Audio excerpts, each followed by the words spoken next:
बस प्रियांका, तू माझी फक्त एवढीच हेल्प कर यार. तुला माहिती आहे ना ही असाइनमेंट माझ्यासाठी किती इम्पॉर्टंट आहे. मला आजच मॉडेलिंगसाठी फोन आलाय आणि मला हा चान्स अजिबात मिस करायचा नाहीये. नुकतंच लग्न झालेली ही नवरी प्रियांकाला आपलं म्हणणं मान्य करण्यासाठी विनंती करत होती. अगं पण स्वाती, कोणाला जर याबाबतीत कळालं तर? त्या लोकांनी अजून माझा चेहराही पाहिलेला नाहीये. सासरची अशी पद्धत आहे की जोपर्यंत मुलगी सून म्हणून घरात येत नाही तोपर्यंत ते लोक तिचा चेहरा पाहत नाहीत. फक्त 10 दिवसांचा प्रश्न आहे ग. जोपर्यंत मी येत नाही ना तोपर्यंत तू डोक्यावर पदर घेऊनच राहा. प्रियांकाला काय करावं सुचत नव्हतं आणि ती हो म्हणते. स्वाती तिला आपल्या लग्नाची साडी नेसायला देते आणि चेहरा झाकला जाईल इतपत डोक्यावर पदर देते आणि ती स्वतः मात्र तिथून पळून जाते. प्रियांका लग्नाची ती साडी नेसून आपल्या सासरच्या घरी येते. ही गोष्ट कोणालाच माहिती नव्हती की त्या पदराच्या मागे असलेला चेहरा स्वातीचा नाही तर प्रियांकाचा आहे. लग्नानंतर निखिल प्रियांकाला, अगं आता रूम मध्ये पण डोक्यावर पदर घेणार आहेस का? मी अजून तुझा चेहराही पाहिलेला नाहीये. फक्त तुझ्या सुंदरतेचं कौतुकच ऐकलंय मी. अहो ते काय ना, मी लग्नासाठी एक नवस बोलले होते. लग्नानंतर काही दिवस मी माझ्या सासरच्या लोकांना माझा चेहरा दाखवणार नाही. तुम्हाला काही प्रॉब्लेम तर नाही ना हो? मी तुला कुठल्याही गोष्टीसाठी फोर्स करणार नाही. दुसऱ्या दिवशी निखिलने सगळ्यांना प्रियांका जो नवस बोलली होती तो सांगितला. मग त्याची आई कमला प्रियांकाला म्हणाली, अगं पण सुनबाई, हा पदर असा घेऊन तू स्वयंपाक कसा करशील? तुला तर काहीच दिसत नाहीये. तुम्ही काळजी करू नका आई, मी स्वयंपाक करीन. मला काहीही त्रास होणार नाही. बरं ठीक आहे, तुला जसं वाटेल तसं तू कर. पण मी आधीच सांगतेय, खाण्याच्या चवीत अजिबात फरक पडता कामा नये. समजलं ना? प्रियांकाला खरंच डोक्यावर पदर असल्यामुळे जेवण बनवायला त्रास होत होता. ती किचनमध्ये मसाले शोधत होती तेव्हाच निखिल स्वयंपाकघरात येतो. तू काळजी करू नकोस. तुला मसाले मी काढून देतो. तसंही तुला डोक्यावर पदर असल्यामुळे नीट दिसत नसेल ना? तुम्हाला कशाला उगाच त्रास? अगं त्यात त्रास कसला आलाय? आपण दोघं नवरा बायको आहोत. एकमेकांना मदत करणं आपलं कर्तव्यच आहे. निखिलने प्रियांकाची खूप मदत केली. तिच्या हातचं जेवण सगळ्यांना खूप आवडतं. डोक्यावर असा पदर ठेवूनही तू खूप छान जेवण बनवलेस सुनबाई. अगं पण आम्हाला तुझा चेहरा कधी बघायला मिळणार मग? तुझ्या या नवसामुळे आपल्या नातेवाईकांना सुद्धा मला अजून घरी बोलावता आलं नाहीये. बस थोडेच दिवस अजून आई, मग तुमची सून परत येईल. परत येईल म्हणजे? माझं म्हणणं आहे म्हणजे या पदरातून बाहेर येईन. अच्छा अच्छा. बरं निखिल, तू पण जेवून घे. तुम्ही खाऊन घ्या आई. मी हिच्याबरोबरच बसतो नंतर. सगळेजण जेवल्यानंतर निखिल त्याच्यासाठी आणि प्रियांकासाठी एकच ताट वाढून आणतो आणि तिला खाऊ घालायला लागतो. आज मी तुला जेवण भरवतो, कारण डोक्यावर पदर असल्यामुळे तुला नीट दिसणार नाही ना? निखिलचा इतका चांगला स्वभाव होता त्यामुळे प्रियांकाला तो खूप आवडू लागला होता. पण तिला माहित होतं की निखिल आणि हे सासर कधीच तिचं होऊ शकत नाही. कारण 10 दिवसानंतर स्वाती म्हणजेच या घरची खरी सून परत येणार होती. असेच 10 दिवस पूर्ण होतात. प्रियांका स्वातीला सतत फोन करत होती पण तिचा फोन स्विच ऑफ येत होता. बघता बघता 1 महिना झाला पण स्वाती काही परत आली नाही. यावरून हेच सिद्ध होत होतं की तिला हे लग्न करायचंच नव्हतं. हे तू बरोबर केलं नाही स्वाती. तुला माहित नाही, तू एक किती चांगला लाईफ पार्टनर गमावून बसलीयस. आता मी काय करू? मी निखिलला असं एकट्याला सोडू नाही शकत. ते खूप चांगले आहेत. मग प्रियांकाने एक मोठा निर्णय घेतला. मग ती निखिलची बायको म्हणून त्याच घरात राहू लागली. आता तिने डोक्यावरचा पदरही बाजूला केला होता. आता ती निखिल आणि त्याच्या कुटुंबाची जबाबदारी पूर्णपणे सांभाळत होती. सगळं काही छान चाललेलं होतं. बघता बघता अशीच 2 वर्ष निघून गेली. एक दिवस त्यांच्या दरवाजावरची बेल वाजते. प्रियांकाने दरवाजा उघडला तेव्हा समोर स्वाती उभी होती. तू तू इथे काय करतीयेस? तेही 2 वर्षांनंतर? का आलीयस आता इथे? हो का? मी माझ्या सासरी पण येऊ शकत नाही का? मी तुझ्या सगळ्या प्रश्नांची उत्तरं देते, पण मला आधी आत तर येऊ देत. प्रियांका तिला आत घेऊन येते. आता मला सांग, 2 वर्षांनंतर तू का आलीयस इथे? मी तुला इतक्या वेळा फोन केले तेव्हा तर तू माझा एकही फोन उचलला नाहीस. मग आत्ता का आलीयस तू इथे? खरं तर हे आहे की मला लग्न अजिबातच करायचं नव्हतं. म्हणून मी पाठवणीच्या वेळी तुला लग्नाची साडी नेसायला दिली आणि मी स्वतः तिथून पळून गेले. मी तुला या फेऱ्यामध्ये फसवलं. मला वाटलं होतं 10 दिवसानंतर तू सगळ्यांना खरं सांगून इथून निघून जाशील. पण मला वाटतं पैशांच्या मोहापायी तू इथेच राहिलेली दिसतीयस. तसंही मला निखिल आणि त्याच्या घरच्यांमध्ये काहीच इंटरेस्ट नाहीये. मला फक्त 20 लाख रुपये हवेत. मग मी इथून निघून जाईन. पण एवढे पैसे मी कुठून आणणार? 3 दिवसात मला पैसे पाहिजेत. स्वाती प्रियांकाची मैत्रीण म्हणून त्याच घरात राहते. 3 दिवस असेच जातात. प्रियांका आज खूपच घाबरलेली होती. तेव्हाच तिला तिच्या सासूचा आवाज येतो. देवा, माझ्या तिजोरीतून 20 लाख रुपये गायब आहेत. निखिल, तू आत्ताच्या आत्ता जा आणि सगळ्यांची कपाटं चेक कर.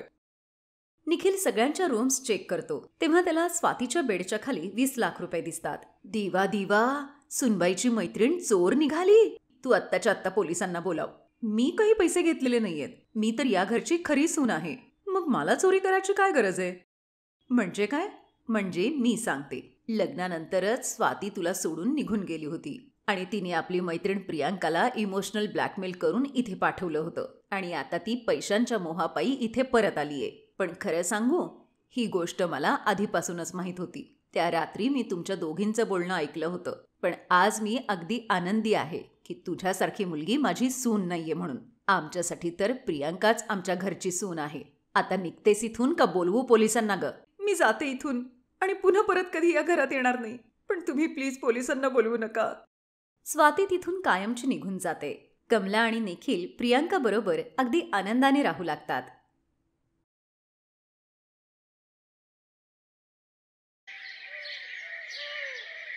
नागपूरमध्ये आशादेवी आपली 2 मुलं आणि सुनांबरोबर राहत होत्या. त्यांच्या मोठ्या सुनेचं नाव सुमन आणि धाकट्या सुनबाईचं नाव निधी होतं. आशादेवी स्वभावाने खूप कंजूस होत्या आणि त्यांच्या दोन्ही सुनांना त्यांचा हा स्वभाव अजिबात आवडत नव्हता. त्यांची जॉईंट फॅमिली होती आणि घरातला प्रत्येक निर्णय या केवळ आशाबाईच घ्यायच्या. त्यांच्या मर्जीशिवाय घरातलं पान सुद्धा इकडचं तिकडे होत नव्हतं. एक दिवस सकाळी सुमन आपल्या जावेला म्हणते, ओहो, आता आज काय बनवू ग खायला? एक काम कर, तू सासूबाईंना जाऊन विचार काय करायचं ते. निधीच्या लग्नाला काही महिनेच झाले होते, त्यामुळे ती आपल्या सासूला खूप घाबरत होती. नाही, प्लीज तुम्हीच विचारून या ना, मी नाही जाणार विचारायला. आपल्या सासूला घाबरत असल्यामुळे निधी त्यांच्या समोर जायला खूपच बिचकत होती. त्यामुळे सुमनलाच त्यांच्या समोर जायला लागायचं आणि त्यांच्या रागालाही सामोरं जावं लागायचं. तू तर हे असं बोलून नेहमीच बाजूला राहतेस आणि मलाच त्यांचं शिकार व्हायला लागतं. असो, मीच जाऊन विचारून येते आता त्यांना. बाहेर पडत असलेला रिमझिम पाऊस बघून सुमनच्या मनात आज काहीतरी चटपटीत खाण्याचा बेत होता. पण तिला माहीत होतं की तिची सासू तिला रोजच्याप्रमाणे आजही वरण भातच बनवायला सांगणार आणि अशाच द्विधा मनस्थितीत विचार करत करत ती आपल्या सासूच्या खोलीत येते. आई, आज जेवायला काय करायचंय? अगं, तुला जे हवंय ते तू बनव. ते स्टोअर रूम खचाखच भरलंय धान्यानी. मी कशाचीही कमी पडू देत नाही तुम्हाला. माहितीये, केवळ डाळ आणि तांदळाने ते स्टोअर रूम भरले. दुसरं असतं तरी काय खायला या घरात? अगं, कसला विचार करत बसलीयेस? बरं, एक काम कर, तू ना वरण भातच बनव आज आणि त्याच्याबरोबर पुदिन्याची चटणी बनव. पण आई, आपण कालही वरण भात खाल्ला होता, आजही वरण भात. काल काळ्या मसुराची आमटी झाली होती, आज लाल मसुराची कर. डाळ एकच असली तरी पण रंग तर वेगळा वेगळा आहे ना. आई, पण रोज रोज ही अशीच आमटी खाणं. अच्छा, आली मोठी महाराणी. तुझ्या घरी काय तू रोज पक्वान्न खात होतीस का ग, जे इथे तुला भात वरण खायला जीवावर येतं? एवढीच हौस आहे ना नवीन नवीन खाण्याची? दे मग स्वतःच्या खिशातले पैसे. घर काय असंच चालत नाही, सगळा खर्च बघायला लागतो मला. आणि तुला तर माहितीच आहे ना महागाई किती वाढली आहे ते. आपल्या सासूचं ते बोलणं ऐकून सुमन बिचारी दुःखी होते आणि तिच्यात तेवढी हिंमतही नव्हती की ती आपल्या सासूला उलटं काही बोलू शकेल. ती त्याच दुःखी मनाने किचनमध्ये येते. काय झालं ताई, तुम्ही एवढ्या रागात का आहात? अगं, मी तर नेहमीच रागात असते, पण दुःख हेच आहे की मला हा राग कोणावर काढता येत नाही. काय झालं ताई नक्की? काय व्हायचंय? नेहमी वरण भातच खा. सकाळी काळी डाळ, संध्याकाळी लाल डाळ, दुपारी पिवळी डाळ. ही डाळ खाऊन खाऊन ना माझं आयुष्यच डाळीसारखं झालंय. हे बोलणं ऐकून निधी खूप जोरजोरात हसू लागते आणि मग गुपचूप एका गॅसवरती भात आणि दुसऱ्या गॅसवर डाळीचा कुकर लावते. आशादेवींच्या घरात सकाळ संध्याकाळ केवळ वरण भातच बनायचा. असेच काही दिवस निघून जातात. आशादेवींच्या सुनांबरोबरच त्यांची मुलं सुद्धा आता रोज ऑफिसमध्ये वरण भात नेऊन कंटाळले होते. एक दिवस संध्याकाळी जेव्हा जेवणात ते डाळीची आमटी बघतात तेव्हा मोठा मुलगा आलोक, अरे यार, रोज ही भात आमटी खाऊन खाऊन ना मला कंटाळा आलाय आता. घरात दुसरी काही भाजी नाहीये का? रोज रोज तिन्ही वेळेला ती भात आमटीच खावी लागते. खरंच सांगतो तुला, माझ्या ऑफिसमध्ये रोज मी भात आमटी घेऊन जातो ना, सगळे मित्र सुद्धा मला चिडवायला लागलेत आता. आणि म्हणून त्यांनी माझं नाव आलोक दालवाला ठेवलंय. अहो, पण तुम्ही आमच्यावर कशाला ओरडताय? आम्ही तेच बनवतो जे आम्हाला आई सांगतात. अरे अरे, एवढा कशाला चिडतोयस? आणि तसंही या डाळीमध्ये काय अडचण आहे? आणि तुम्हाला दोघांना एवढीच अडचण होतीये तर उद्यापासून ही बनवेल तुमच्या दोघांसाठीची भाजी. सासूचं हे बोलणं ऐकून दोन्ही सुनांचा चेहरा चमकू लागतो. निदान आता तरी या घरात भाजी बनेल म्हणून. दुसऱ्या दिवशी सकाळी या दोघीजणी भाजी बनवण्यासाठी फ्रीज उघडतात तर त्यांना फ्रीजमध्ये कुठलीच भाजी दिसत नाही. आई, आपल्या घरात तर कुठलीच भाजी नाहीये फ्रीजमध्ये. समोर त्या बिरजू दादांच्या दुकानात सगळी भाजी मिळते. प्लीज तुम्ही जाऊन घेऊन याल का? मी गेले तर या दोघांनाही जायला उशीर होईल मग. भाजी? अगं, मी गेले होते त्याच्या दुकानामध्ये, पण भाज्यांच्या किमती आकाशाला भिडल्यात आणि तो मेला बिरजू 1 रुपया सुद्धा कमी करायला तयार नव्हता, म्हणून मी भाजी आणलीच नाही त्याच्याकडून. हे बटाटे 10 रुपये किलो मिळत होते, त्या दोघांसाठी बनवतो याची भाजी. हे तर खूपच कमी आहेत, हे आपल्या सगळ्यांसाठी नाही पुरणार. मग मी कुठे सांगितलं तुला सगळ्यांसाठी बनवायला? सांगितलं ना तुला, फक्त दोघांसाठीच बनव. तुम्ही दोघी आणि मी तर फक्त वरण भातच खाऊयात. अगं, सरकारकडून जे काही फुकटात डाळ तांदूळ मिळतायत ना, तेच खात राहिले. आपल्या सासूचं हे बोलणं ऐकून सुमन आणि निधीच्या सगळ्या आनंदावर विरझण लागतं. दोघा भावांचा डबा भरून दिल्यानंतर त्या दोघी जणी केवळ वरण भातच जेवतात. काही दिवस हा सिलसिला असाच चालू राहिला.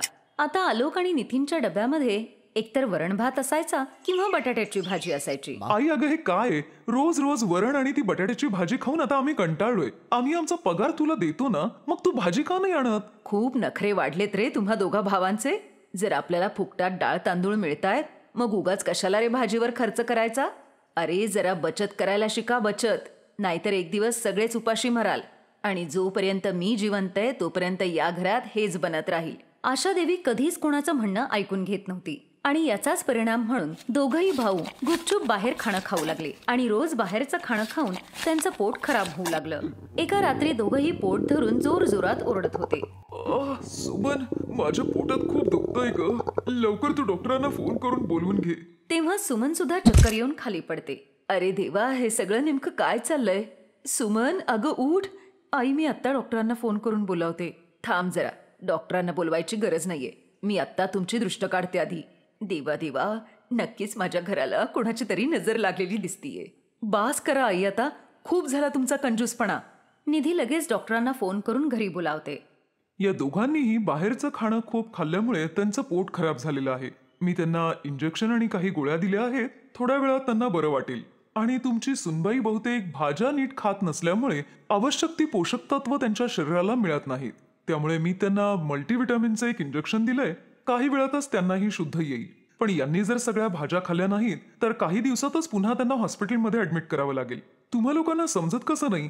आशा देवीला आपल्या चुकीचा पश्चाताप होतो आणि मग ती म्हणते, यात यांचा काही दोष नाहीये डॉक्टर साहेब. माझ्याच कंजूसपणामुळे मी राशनमध्ये फुकटात मिळालेल्या डाळ तांदळातूनच यांना वरण भात बनवायला सांगायची. पण आता मला माझी चूक कळालीये. आतापासून मी हा माझा कंजूसपणा सोडून देईन आणि मी माझ्या मुलांना रोज वेगवेगळ्या भाज्या खायला देईन. वेगवेगळ्या प्रकारच्या स्वादिष्ट भाज्या बनू लागल्या आणि वरण भात आता आठवड्यातून केवळ 2च वेळा बनत होता. आणि आता घरातले सगळेजण या चविष्ट भाज्या खाऊन खूप आनंदी होते. Best buddies. हॅलो मित्रांनो, हा व्हिडिओ पाहिल्याबद्दल धन्यवाद. जर तुम्हाला हा व्हिडिओ आवडला असेल तर कृपया लाईक, सबस्क्राईब आणि कमेंट नक्की करा. आणि हो, शेअर करायला पण विसरू नका. अजून असेच मजेदार व्हिडिओ पाहण्यासाठी खाली दिलेल्या घंटीला दाबा. बघत रहा बेस्ट बडीज.